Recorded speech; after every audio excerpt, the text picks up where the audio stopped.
masterclass number 5. This masterclass is all about the principles of permaculture. Really, I see the permaculture principles as the foundation, obviously, of what permaculture is all about. And these principles that I want to share with you today, I think they've been central in so many different parts of my life. I studied landscape architecture as a student at Melbourne University, and they were informing a lot of the work that I was doing.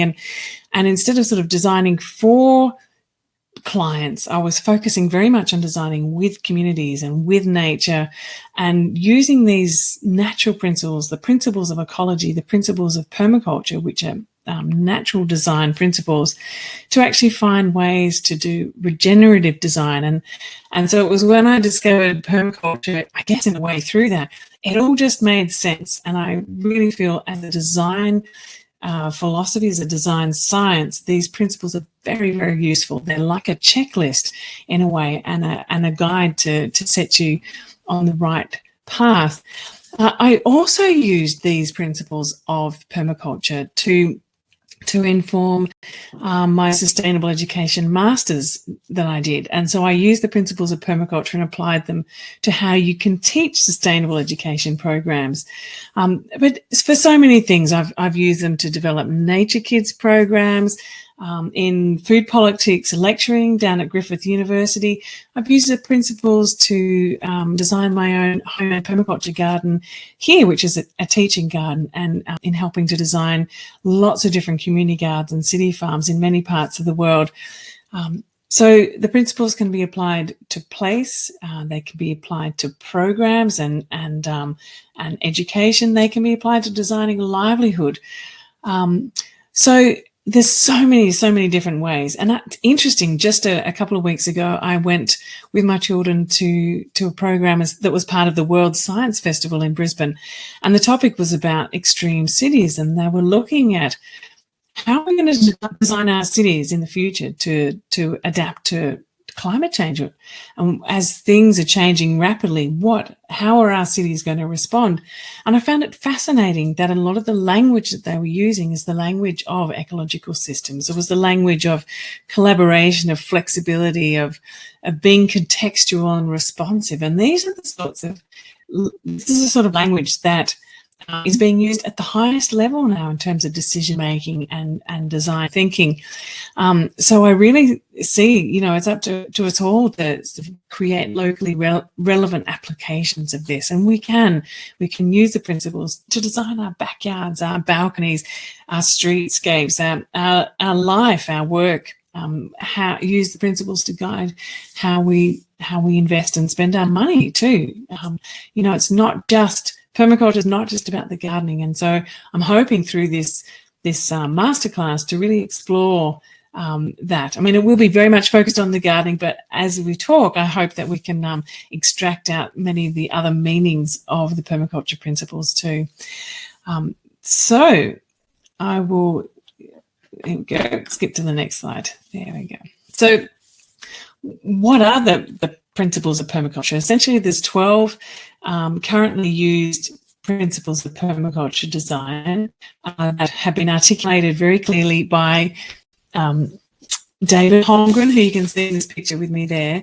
I just caught up with him recently at the Urban Agriculture Forum in Melbourne, which was a fantastic forum. A couple of hundred people gathered together to explore how we can apply permaculture and sustainability in our cities. And I was absolutely delighted to catch up with David and his wife, and he just has released his new book, Retro Suburbia. But this book here that you can see on the kind of corner, but originally looked like this, is the book that articulates very clearly the 12 permaculture principles. And so this is what the framework that I'm using here. Bill Mollison, the originator of permaculture, who David worked with, of course, originally articulated, I think there was sort of 10 clear ones that were used in the original introduction to permaculture. But it seems now that these 12 that I'm going to introduce here are the ones that are being used more consistently now as the ones that are commonly used throughout the world. So what are permaculture principles? Well, essentially, as I'm saying here, they're practical guides for designing with nature. In David's book, he calls them thinking tools to creatively redesign our environment and behavior in a less energy intensive world. And so there's really, it is about, how we can live sustainably. And these are the guides to help us do that. So how to apply the 12 permaculture principles? Well, first of all, it's about the thinking. It's about connecting our thinking with our action, and to connect different parts of our thinking so that we have this sort of connected approach to our life. And I also like to think about it as there's these 12 principles, and we can actually take one principle at a time and use that as a lens to focus our attention on a particular part of the problem that we're trying to solve. So sometimes when you're trying to make a shift and trying to make a change and trying to, do a really complex design, and everything has complexity, because once you start to lift one thread of a situation, all the other threads come. You cannot look at anything entirely in isolation, but you can look through a lens to have a look at that problem from one perspective, and then you can take another principle and look from another perspective, and then connect that different thinking together once you start to get a better idea of all the different perspectives.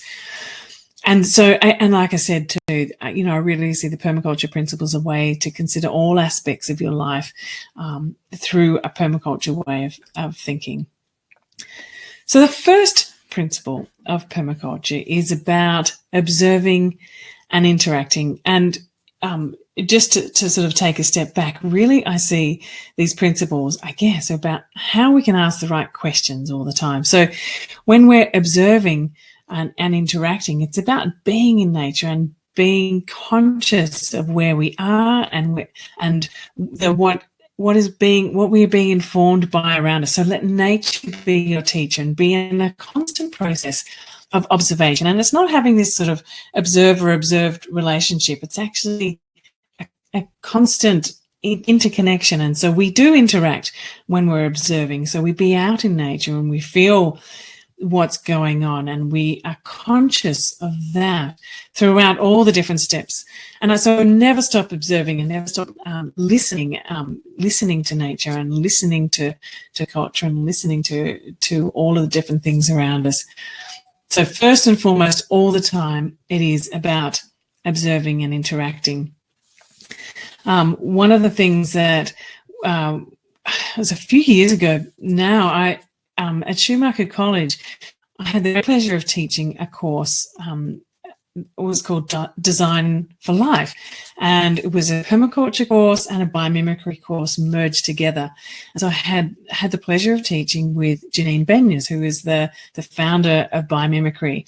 And so that approach to design is also very much about this. It's about looking at what is happening in nature and taking the lessons from nature and how we can apply them to it could be to business, to industry, to business, to government, to architecture, to all different aspects of our lives. So biomimicry and permaculture have a really beautiful blend there, and it does give us that basis, the observation of nature, to be informed and thoughtful in our design processes. So the second principle is called catch and store energy. So essentially this is about harvesting the abundances when they're there. So for example, on a sunny day, you're wanting to be harvesting as much of that solar energy as we can in terms of collecting energy, but also a lot of the solar energy that does fall on my garden gets stored as plant energy.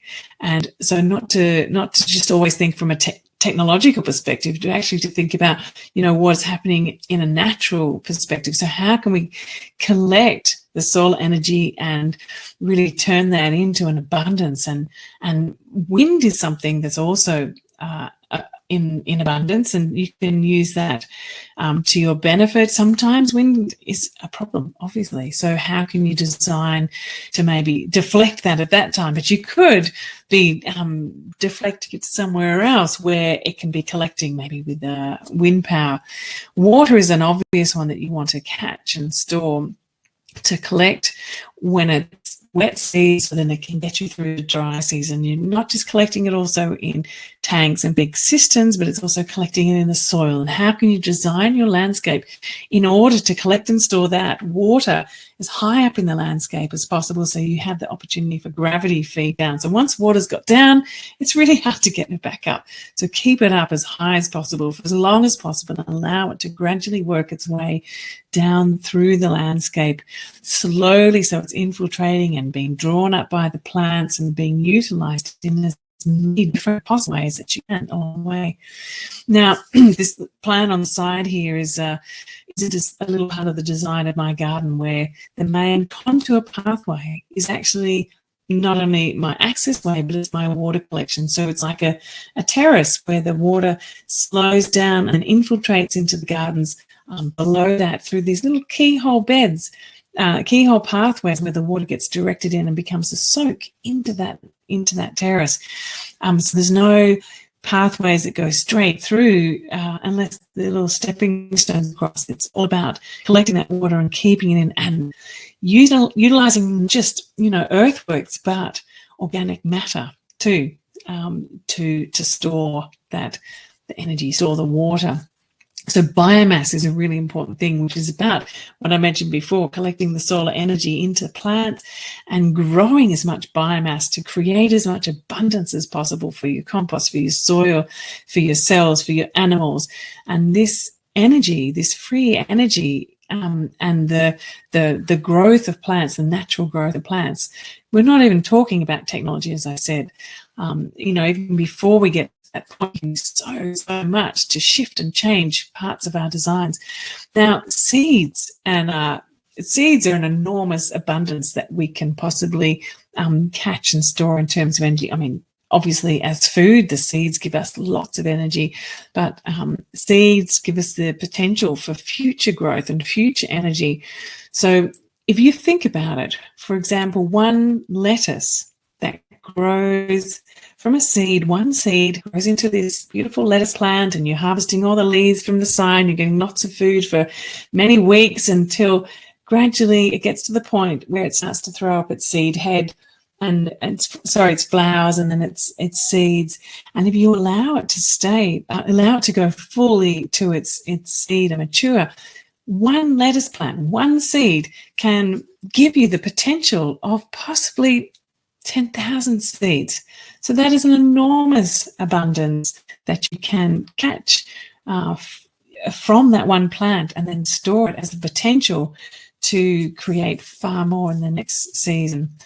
So this is the harvesting of seeds, the harvesting of foods, and a similar process to in a community, in terms of, for example, here you can see people working together. So if you do have people over as part of a community event, or as a working bee or some sort, permablitz projects are the perfect example, where people come together with express purpose of gardening together, and it gives so much. So while you have people there, you can catch and collect their energy and store it in your place as the potential for future growth.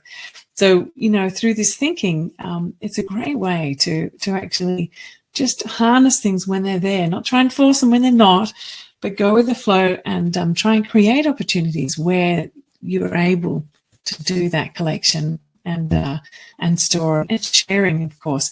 So this, much of what I've been talking about already is about this concept of obtaining a yield. And I'm not talking here about maximizing yields and, pushing the system beyond its limits. It's actually creating abundance, designing for abundance, and creating abundance out of designing your system really well. And so, but keeping it as a focus, so that if you are going to all the effort of creating a garden, that you actually focus on creating abundance out of it. That, there's so many gardens, and it's disappointing for the people who are growing the gardens too.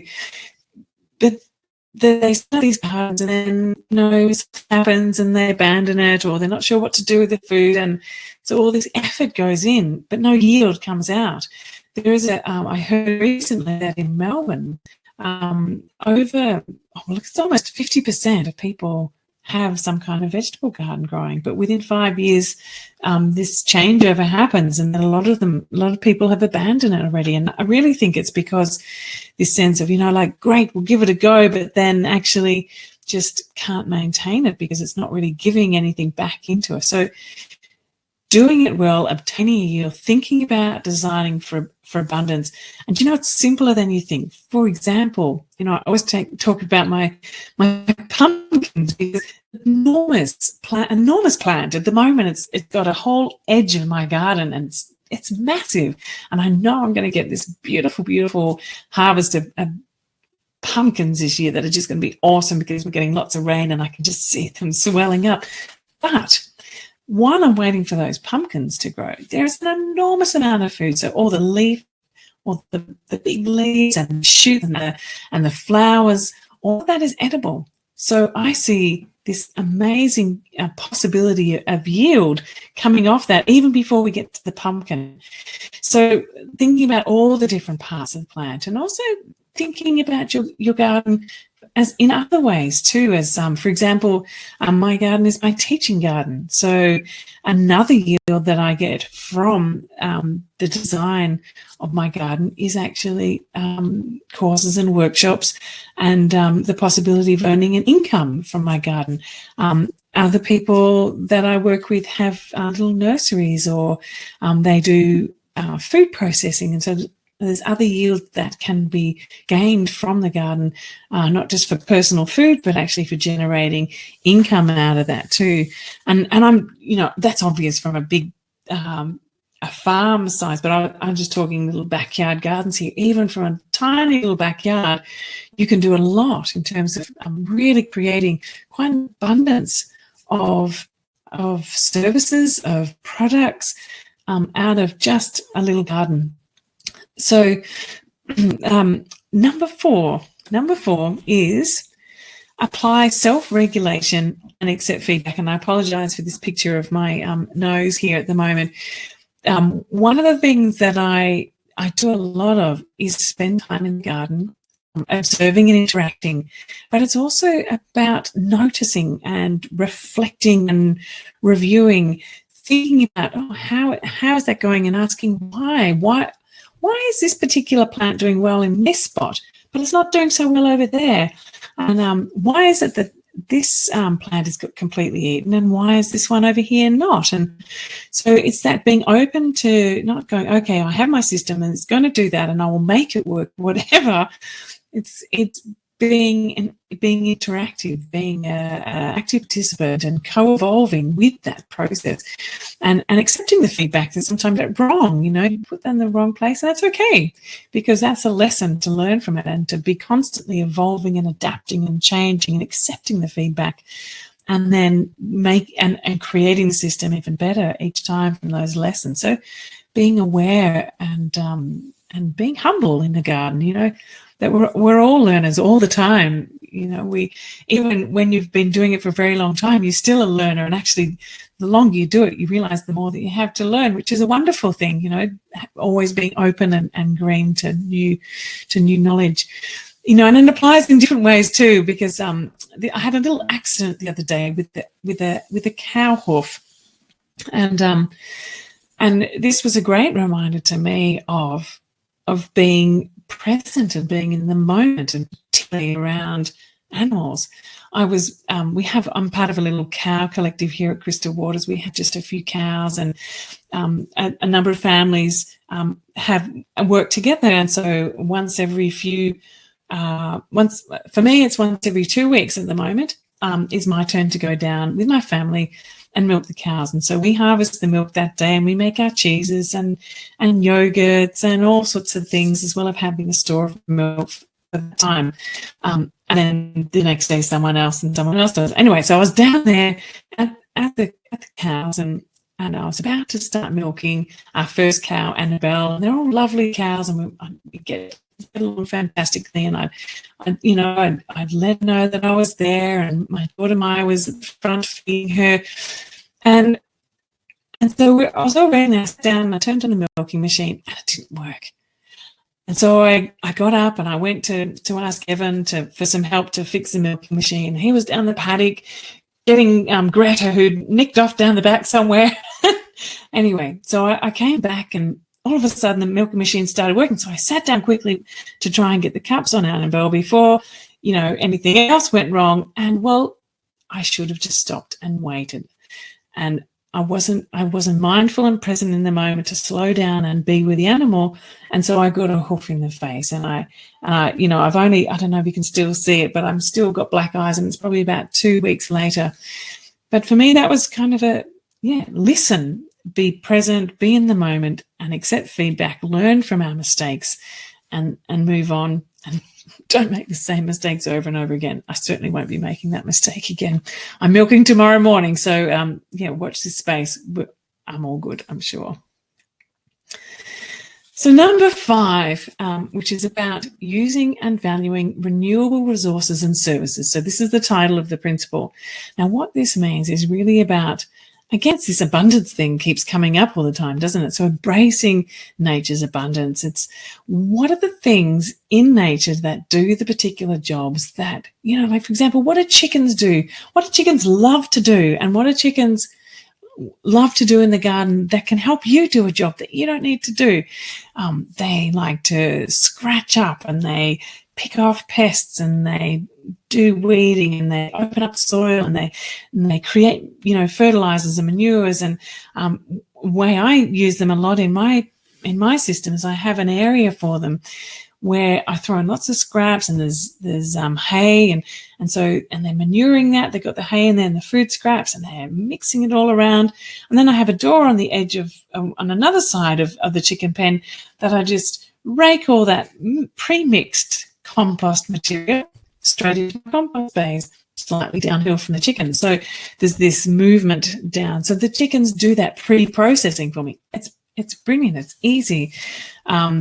Also, for example, in this third picture here, there's bees. So for pollination, or plants which just keep coming again and again, like the mustards, for example. They just keep renewing themselves year after year. I don't need to plant those plants every year. So it's finding plant sources. So that's going for the more the heritage variety of seeds, the plants which you don't have to buy each year to grow each year. So it's going back to the older variety of seeds and looking at what in your garden actually grows beautifully. I'm sure many of you have pumpkins that just keep coming back again and again, or tomatoes that keep coming back again and again. And so if you look to find those ones, and they're the ones that grow well, they're adapted and they're hardy, and they will give you an abundance, and they will renew themselves year after year. So animals and plants and all sorts of things which can be used within your system, that create a living system to do many of the tasks that you would want to do. And so it's choosing the natural option first rather than the fossil fuel option, and also trying to, in many ways, decouple ourselves from fossil fuels and from plastics. So if there's some way that you can mulch an area without having plastic, or if there's a way that you can clear an area without slashing it with a mower, for example, how can you first find the most natural non-fossil fuel option using renewable resources, natural resources, using animals that love to do that thing? That's number one choice in terms of decision making. So, and linked in with this one too is number 6, and I didn't need any explanation underneath this one. It's produce no waste. Now, what that means is about really trying to work out how we can work towards a zero waste society, a zero waste garden system. How can we actually move beyond that? Not even just having no waste, but actually being regenerative. So we're not just doing no more harm, but we're actually in our actions improving things and fixing things up. And so this is really trying to find things that are waste becoming food for another system. So, for example, in this picture on the left here, when all my pumpkins and sweet potatoes, for example, die back, I not only use them in their compost system, but I also allow them to rot in situ, to be my mulch. And so that then feeds the soil and improves that whole area, and then new things start to come up through. So you can see here there's a little cranberry hibiscus and there's young sweet potatoes starting to come up, and then that covers all of that area. And then as they die back, new things come up. So they have this, you're not actually ever having to necessarily bring mulch in from other areas to do those areas, to do that part of the garden. It's doing it itself. So also, when, simple things like when you're going shopping, how can you go out shopping and produce no waste? And it's hugely challenging. We get involved in things like Plastic Free July, and it's remarkable. Even when you're an extremely conscious consumer and you're really trying to buy great food, you end up with waste unless you're producing absolutely everything in your home. And that's such a challenging thing to do in our society today. And some people, have a certain amount that they can do, but then need to buy the rest. So, I'm not trying to be judgmental or anything in this particular context, but what is the best thing that you could possibly do to meet as much of your daily needs without buying stuff that's completely wrapped in plastic all the time? Now, it's big, but one of the easiest ways is actually going back to the least processed food, the least, and they often are the least packaged food. So all the fresh fruit and vegetables, like much of that comes out of the garden. So then I go up to the local food co-op, and I can either take my own little bags and my own little jars, or use paper bags and just get lots of little bulk foods in those, and buy flour, for example, in these big paper bags rather than other, plastic bags, or even those little paper bags that you see in the supermarkets. They actually are lined with a plastic liner. So, all those little sugar bags and the flour bags and all those things you think look really nice and natural are actually, they're really just plastic hidden under a cover of paper. So, really dive in and have a look at this and how you can produce no waste, both in your household, but also in your garden and in other areas. So, where do you work? How can there be something that you can change there? And if it's something every day, a little bit more, becomes a sort of a habit-changing process, and a moving away from things. For example, even just the three key things, like plastic bottles. So, go for the recycle, the metal ones. How instead of having a throwaway cups, always, take your own mug somewhere, or and straws. Well, just abandon the concept of straws completely, and balloons for parties, and just, we don't need them. There are actually, even like little metal straws you can use that you can wash and use for decades to come. So it's just little bit by little bit. I know they're tiny little things, but if we take those steps in whatever capacity that we can, in whatever parts of our life that we can, we are making a really positive difference. Now, principle number 7 is about designing from patterns to detail. So from what I mean by that is actually thinking in the broader context, and not racing into the final idea and the single idea, I've got to get a garden in, for example. Stop, wait, observe, think about what's happening in the bigger picture, get the broader pattern of the design happening first before you race in to place a garden, because it may be in completely the wrong spot, for example, or the house. Make sure that you've got the context, the meaning, the flow, the zones. You start from that overall perspective, thinking about how energy flows and how water flows, and what is the connection between the different elements. Start to think about the zones in permaculture. So I think I might actually run a whole different masterclass, particularly on the zones, because this is it's a really useful tool to plan out how things go. So I'll just mention them briefly now. and then go into them to more detail another time. So zone 0 is essentially your house, the center of activity. And so there's things that you can consider that need to go on in there. Zone 1 is typically the kitchen garden. Zone 2, the food forest. Zone 3, the farm zone. Zone 4 is the harvest forest zone, and zone 5 is the wilderness, the rest. So essentially what we're trying to do is condense all the bits where people are managing the systems into the smallest possible section as we can, to leave as much space for wilderness where nature is in charge.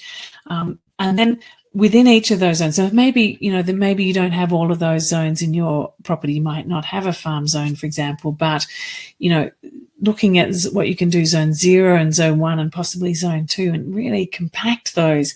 They're the places where you get lots of your food and lots of your basic resources. Compact those into the smallest possible, highly intensive polycultural garden in and around where you live as possible. So on the left here is a picture. I love this part of Slovenia. It's the capital of Ljubljana. The capital, Ljubljana. And right next to the heart of the city is this swathe of urban agriculture that wraps the city almost like a ring all the way along the river. And even in this particular thing, so this is a more traditional style. It wasn't designed as a permaculture garden, but it's seeing the patterns of how people look at their landscape and inhabit their landscape over a slower period of time. So it actually develops and makes sense in a way. A lot of our developments now just get master planned and get, a lot of it's all done, and they've done lots of patterning at a certain level, but mostly focused on cars. But when you're looking at the patterns for food, it's not there. We don't have that in our current urban settlements, and which is quite disastrous, because in Australia we have over 80% more than that living in cities, and globally there's more than half of the globe living in cities, and we're only just starting to really talk about how we can feed the cities with urban agriculture, which is it's actually a hidden industry, really. So much of Melbourne's food, it's fresh food, is actually grown in and around the urban and peri-urban areas. And so we don't really hear about this when we think of farming. We often think about it being out a long way, and henceforth not protecting that land in and around cities as much, which is really critical in terms of actually, the future proofing of our cities. So this in a way is the concept of designing from patterns to the detail as well. We need to really think about how we can create patterns of development that weave in urban agriculture, and we need to do that in our own neighbourhoods and in our own particular homes as well. So back to Slovenia. So, right next to where the houses are, there's all these little gardens. And then as you get further away from them, there was swathes of orchards, community orchards. And then as it got further down to the river, there was these wild spaces. And so even though it wasn't designed as a permaculture garden, you can see those patterns, those natural patterns that really work. So in my garden at home, I really tried to emulate those natural patterns as well. So the house was sort of fit into the landscape using lots of materials that were found in and around the landscape, local timbers and reclaimed materials. It was orientated in a way that collected breezes and the natural light and natural cooling. And then all around the edges is where, the food is grown. And so close in, there's the herbs and the vegetables and the plucking greens. Further out is the food forest. But actually a lot of the vegetable gardens integrated with the food forest. It's one and the same now. It's evolving to that as much as I possibly can. I have an acre to play with, but mostly my edible landscape is really tight and close to where my house is, because that's where when I'm going out for some food at night to cook for the kids, I want to have it as fresh as possible, and I want it just in arm's reach. I don't want to be going down to the bottom of the property to do that. So a lot of that is bush tucker, native land. It's kangaroo land. It's a place for wildlife. So I I really think that this idea of creating the zones are such an important thing. Now, flow is also important, that before you get into detail location planning of any of the elements, to think about how you use your site and how you move through your landscape in order to create the best possible accessibility and I don't know, it draws you into that landscape. So I often encourage people when I'm working in design projects to get people to actually think about how they utilize the landscape, where they want to move through the landscape, and then from that start to develop the gardens and the secondary pathways and, where the key features need to be and how you're going to connect up those different major elements so that it's not this sort of awkward backwards and forwards across your garden and jumping over certain bits that are in the wrong spot.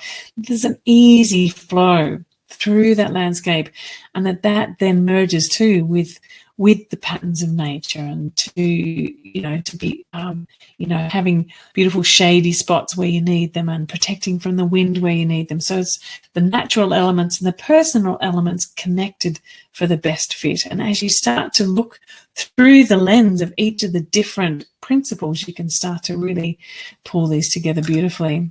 And in a lot of ways too, it's a very intuitive process, and it's very much, like I was saying, based on the observation and the experience over time.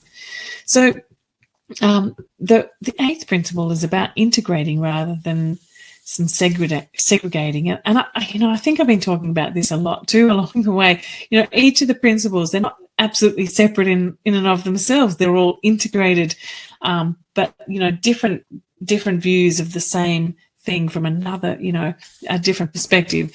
So I spent a lot of time in a place called Ladakh on the other side of the Himalayas in my early 20s and mid 20s, and it absolutely transformed the way that I understood nature and culture and how people lived and what it meant to live sustainably and what it meant, what community meant, and what it meant to have a rich and meaningful life, and what work was all about too. And so, this village that you can see here, this stacked village, was a beautiful village that I stayed in for quite some time. And there's no cars that went there. You caught a bus to a certain point, and then you walked up the valley a really long way across all these terraces that were where all the grains were grown for the year for the people who lived there, and little gardens were integrated all the way through this landscape, and a few trees to for building or for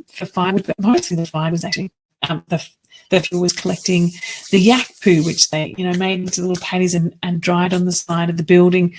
The houses were beautiful, made out of mud brick and quite large houses. So for somewhere that was considered to be the poorest of the poor, because they really had no money, they were very very wealthy in terms of resources and connections and capacity. It was quite a for a young 20-year-old person to go to that, having been told about people who lived in poverty, to actually see this was a really a mind-opening experience, and I learnt so much from being there. Now, there's such a connectedness to the land and to the elements. And one of the things that I really remember a lot about being in this community was this is me in the middle there, threshing the grain. Now, when harvests happen there, the community comes together. They integrate, they cooperate, they have these really strong cultural relationships of the makers, because not everyone do everything in places like this. They and even before they get to the harvest, even distributing the way that they collect the water from the glacial meltwater that comes down from the high glaciers, they direct it along the side of the slope and then send it into all these valleys and into all the fields. Each field has its little entry point, and they collaboratively work out more and where it goes and how it's all fair. And when it's harvest time, there's only a few animals that they're looked after in this village because that makes sense. And so they share them. So if it's, one farmer's time to do the separation of the grain and they want to get the yaks in to do the kuyu, to walk across the grain to separate it from the chaff. And there's a song that happens with that too. So the connectedness and the relationships with the animals are there as well. So they sing a song of thanks to the yaks for helping them in that work, and it's also a thanks to neighbours for helping to share in making that happen. So all the way down the valley, you can kind of hear where people are at in their farming process, of the harvest process, by which songs they're singing. So, for example, when I was doing this threshing, there was a particular song that the people I was threshing with were singing, and well, actually they weren't singing, they were whistling, because the last thing that you want to do when you're threshing is open your mouth and start to sing, because you just get a mouthful of chaff and you start to cough and choke. And so again, it's that sort of all the way down the valley, you could hear the different sounds. There was the whistling sounds, there was the singing sounds, there was the calling the animals in sounds, there was the different song for harvesting the grain actually off the land, and by hand. There was a process for that, and each person had a different role to play. And so part of that was actually seeing too how, as I said, different people had different roles. So the younger people are out there helping as well, and the older people were supervising, carrying the little babies, and everyone had a particular part to play. And it was this 4-month intensive period of farming that allowed them to have this, much longer period of cultural events during the winter time. But anyway, what I decided, that I didn't want to have a separation in my life, in my work, for my family. And so when my daughter arrived, this is Maya here, when she was less than 1, and I'm teaching permaculture. I've always been a permaculture teacher for as long as I can remember. That continued, and Maya came along with me, and she was in the sling. I did presentations and talks, and we travelled, and then my son arrived, and so we kept evolving and changing our work and integrated the family into that work we're doing in permaculture, rather than kind of separating and saying, okay, well, so the children are there and I'm here, and that's a separate life. The interconnectedness of those things is really important. So I've really seen that in order to educate children and my children about permaculture, it's not so much about, okay, now we're going to have a class about permaculture and we're going to teach you about how to do this. It's actually just about being in it and doing it together and living it. And it's just an immersive process, and it's such an amazing thing to see the richness and the knowledge and the connected thinking that happens through being in an environment like that. And that was the lesson that I learned from that really integrated way of living in a place like Ladakh, and the lessons that I took so strongly from there, and found permaculture really is a way to kind of apply it in our more Western society. So also connected to lessons from Ladakh is this idea too of using small and slow solutions. So in Ladakh, this is one of the farmhouses. You can see this beautiful multi-story mud brick home with drying racks on the top where there's got firewood drying, and they'd be drying like cheeses on the top, and all sorts of dried fruit, dried apricots, the most amazing dried apricots all along the rooftop there. And all around is the vegetable gardens and the fields and the tree cropping areas. And inside the house is a dry composting toilet. And so it's up the top and it drops down. And so they feed it in with other materials like ash from the kitchen and all sorts of things. And then that gets blended in and fed out to the garden. So in my house, I designed to have my compost toilet also in the house.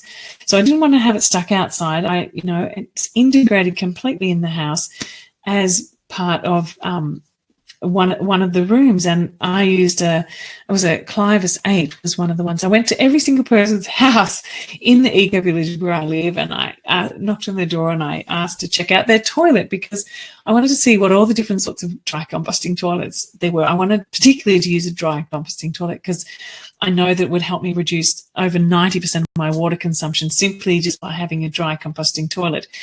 And so that was a part of the solution, because here we don't have town water, and every bit of water that we need in the house we have to collect from rainwater. So the less that we're using to flush toilets and things, the less we have to collect, which means the less tanks we need to create, which means less plastic, and so on and so forth. So you get the picture. So anyway, the toilets are fascinating, and so in the end we picked something very simple, which is just the drop composting toilet with the material tumbles down and compost as it goes.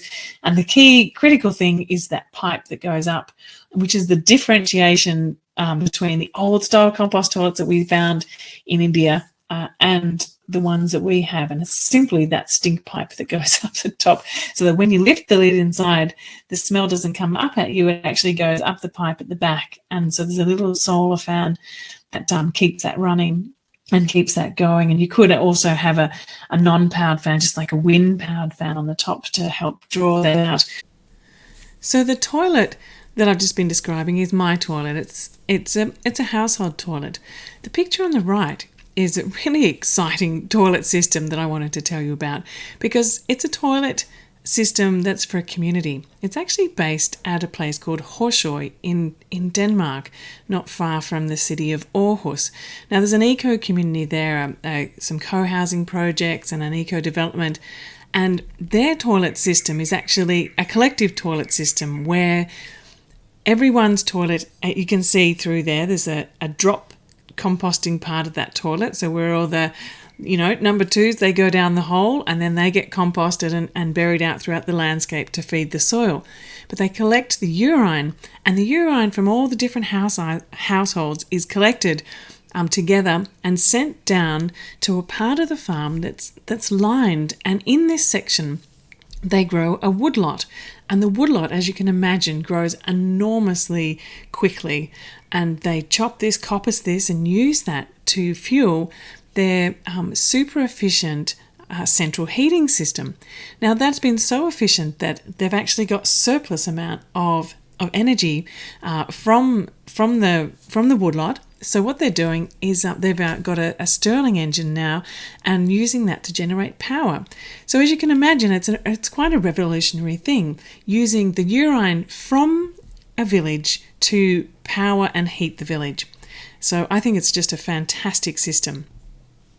So these are just some of the examples about that demonstrate principle number 9, using small and slow solutions. These are things that we can do. They're fixable, they're buildable, they're kind of like a small intervention that we can make to make a big difference. And actually thinking about not finding the biggest idea, but finding often the smallness and the richness of small ideas connected together that can make an enormous difference in our community, in our life, and also in a broader scale, because a lot of small, slow solutions add up to quite an enormous ripple effect. And these are human scale solutions as well, things that people can actually grasp and use in their own communities, in their own life. Principle number 10, this is one that I've mentioned over and over again already, I'm sure, and that is about using and valuing diversity. So diversification is the foundation of having a really sound permaculture system, both in the diversification of our gardens, diversification of our ways of thinking and ways of seeing the world, thinking about how we can bring diversity into our work life. And the more that we have a variety of things that we are relying upon, the less vulnerable we are, and the more richer the system becomes, the more complex and rich it becomes. Now, so here on the left is a picture of part of my polycultural permaculture garden, and it is just full of diversity. It's got herbs and flowers, vegetables, there's root crops, there's medicinal plants, there's fruits, There's creepers, there's native plants, there's habitat in there for a whole range of wildlife that I discover on a regular occasion, from ground-dwelling species to birds and insects. And it's just a fabulous cultivated ecology in there. And it pretty much looks after itself. So this diversity in that system provides not only an abundant yield of products for me without damaging the system itself, and it also provides habitat for a whole range of other species. So this regenerative way of growing food is such a foundational part of what permaculture offers. And really, this principle too applies to the rediversification and regeneration of our seed heritage. We've lost so much of our seed variety over the last 100 years. And so if our gardens can become seed banks, a place where we can, create a living seed bank, a place where seeds are being adapted over time and being strengthened over time, and maintaining that diversity in each of the different climates and exchanged. So part of my garden always is about collecting and saving seeds and redistributing those seeds and keeping them as an alive and as a living heritage and as a living resource, and making sure that the strength of those genetic resources are kept strong. Now, also a part of using and valuing diversity is, as I mentioned, about looking at different ways of seeing. Now, we all come with our own blinkers and our own ways of seeing things, and to be able to really find a greater level of understanding about how we can live well and live sustainably, and create a future that is based on a deep understanding and connection to the land, to place, to community. We need to talk to people from different places, different backgrounds, different ways of thinking. And one of the most critical things I think we need to do is to talk with our Indigenous elders. The depth and richness of knowledge of place is embedded in the knowledge of Indigenous people, Indigenous cultures. Principle number 11 is use edges and value the marginal. Now, this is really looking about how we can explore the edges, to look for opportunities, to be creative and innovate by looking at how different systems interconnect. So in a very practical sense, in the landscape, we can look at where water interfaces with land and where water interfaces with air. So for example, on the left here, one of the things that I really work on trying to harvest is the energy from the water systems. So for example, this is a zola, and a zola is an amazing plant that collects nutrients from the water and grows just on the surface. It's been around since the time of the dinosaurs. It's an extraordinary plant, and it grows very rapidly. So it benefits from both systems, and I harvest all of that material from the top and compost, and it makes the most brilliant compost. I've made some YouTube videos about this if you want to check that out on the Our Permaculture Life YouTube channel. Now, also around edges, it's talking about planning and development and cities. You know, edges and marginal land of cities are such great opportunities to think about how we can, change into a more urban agriculture focused city fabric. Now, this is Hong Kong actually, and around the edges of Hong Kong, there's a massive amount of land that's been abandoned. And now, actually, young farmers are starting to move out of the city and to reclaim the land on the edge of the city, but do it differently than before. So they're setting up community-supported agriculture farms where they're boxing up food that can be sent directly into, say, just one apartment building through the recreation centre at the base. And then people from that apartment building come out to the farm on the weekends to do weekend farming. It's a way to ground themselves. They've been stuck on the 40th floor apartment building or 20th floor office building, and they just need to get their hands in the earth to connect with the soil, to connect with nature, and to connect with each other. And so these edges of the city are really rich places that are so important for feeding people, but also for feeding people's souls and keeping people sane. I think, it's just such an important thing. But what it does too is it keeps the urban agriculture systems alive, because those people who are starting to farm there can only really survive by having those extra rent from the weekend farmers and not having to spend an enormous amount marketing and distributing, because they've got a direct market to send them back to. So it works. There's also in and around the edges of the really high-rise building areas of Hong Kong as well. The third picture along, they're massively stacked gardens, and there is not much space there, but on the edges of pathways, in between complexes of buildings, you can find these little gardens everywhere. And it's the same sort of thing that we were trying to do in Indonesia with the Learnscapes program, to reweave food systems around the edges of schools and gradually start to reclaim the landscapes and turn them into learnscapes. And because before they were just sort of barren, open, dusty playgrounds with nothing really of interest. So there is so much that can be done by utilising the edges. The standard example that you see quite often in the permaculture books is using the edge of ponds. So rather than having an edge that's a direct cut edge, it's a gentle, natural edge where fish can breed, where edge plants can grow, and that can be habitat for a whole range of different species and protection for little birds and so on. And so really thinking about this edge and the marginal, and think about too from a cultural perspective, and how we find that when we do step out of our silos and our comfort zone and start to connect and work around the edges of what is our ordinary life, we can start to see opportunities to create new things, to innovate. And this is a really exciting point. Now, the final principle that I wanted to share with you is principle number 12, creatively use and respond to change. I'm not sure who this is attributed to, but the quote below, the only thing that's guaranteed is change. And so it's really about how we respond to that change rather than react, and how we can creatively use that change rather than allow us to throw us into chaos. Now, I wanted to share with you a project that I've been really involved with over a long period of time. This is Northeast Street City Farm in the centre of Brisbane. Now, I was one of the co-founders of this project about 25 years ago.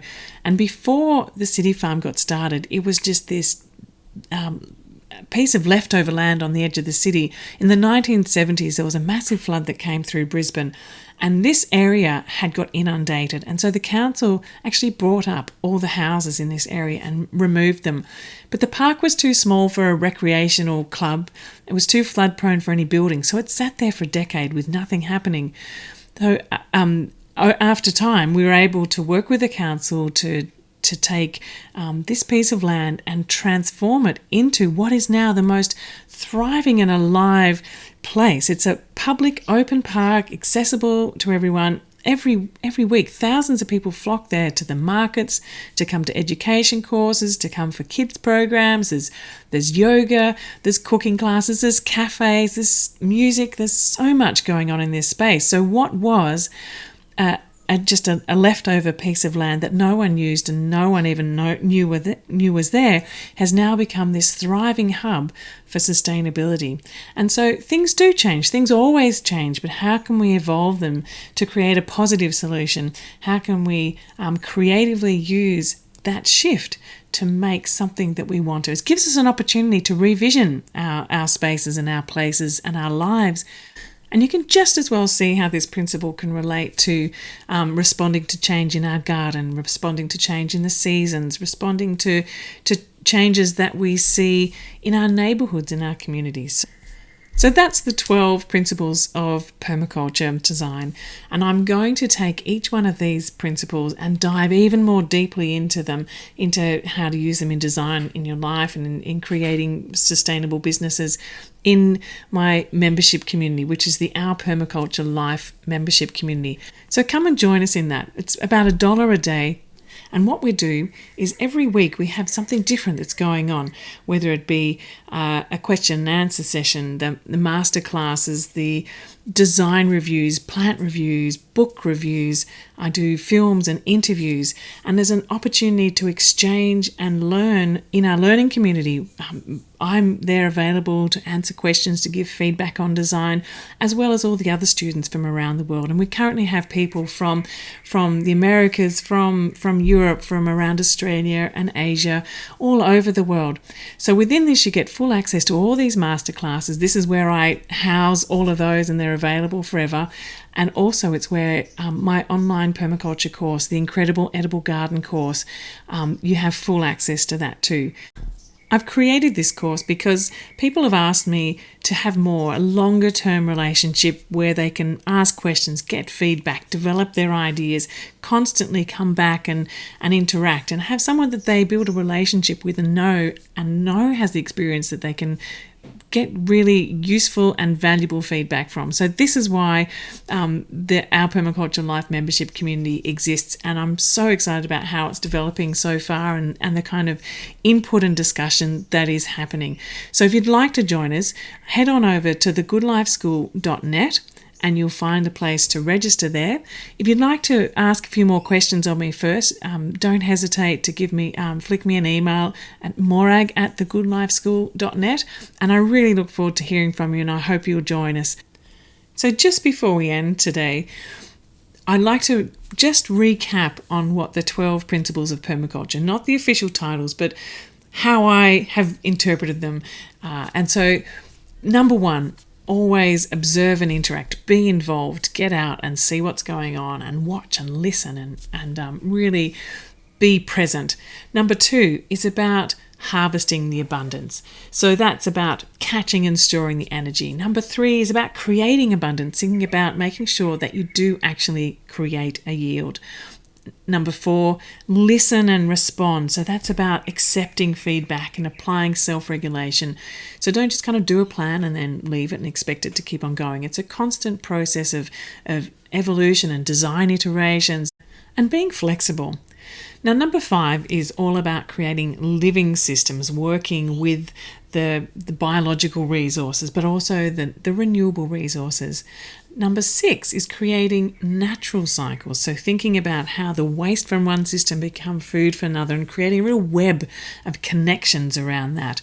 And this is really basically, I guess, at the core of number seven too, which is about designing with nature. So designing from the patterns to the detail. So really seeing how those cycles and flows work, and then gradually evolving that so that within that broader context, you create that richness and diversity rather than starting with a single idea and then gradually trying to fit everything together. Number eight is all about integration rather than segregation. So connecting. That's kind of the core of everything, how to make the best fit of all the different systems. Number nine is about contextualization. So using small, local, slow solutions rather than, big ideas and then just trying to place that on top of what you already have. It's small, local, contextualized solutions, and those all connected around the world is what is going to create the solutions to a lot of the issues that we're facing. And the diversification of those, so principle number 10, really looking at a diversity of small-scale connected solutions that are designing with nature and incorporating wastes and creating living systems. So as you can see, all of these different principles start to create, and as I said right at the very start, it's all different angles of the same thing, and really pushing the boundaries too and exploring those edges and really be willing to creatively respond and adapt to change. So these are the 12 principles of permaculture, and applying them in your garden, in your life, and I really think they're the foundation for good design for society, good design for the land, and good design for you, the good life. So thanks so much for joining me in this masterclass about permaculture principles. Don't forget to come back for the next one, which will be on April the 30th. Now, the focus for this particular masterclass, number 6, is going to be the 7 tips for creating an abundant no-dig garden. This was the topic that was chosen by the previous group and also from within the membership group too. So I do hope you'll join us in that. I will create a link that you can see so you can go across and register for that now. And you can also register when you're there. You can register that you get notification of all the masterclasses that I put out. So I highly recommend that you do that too. We have about 1,000 people or more registering now for each one of these masterclasses. So I do encourage you to share them as well, let people know that they exist, and give me feedback too about different topics that you'd like me to cover or put forward as options that get selected. So thanks again. It's Morag Gamble from Our Permaculture Life and the Good Life School. We'll see you next time.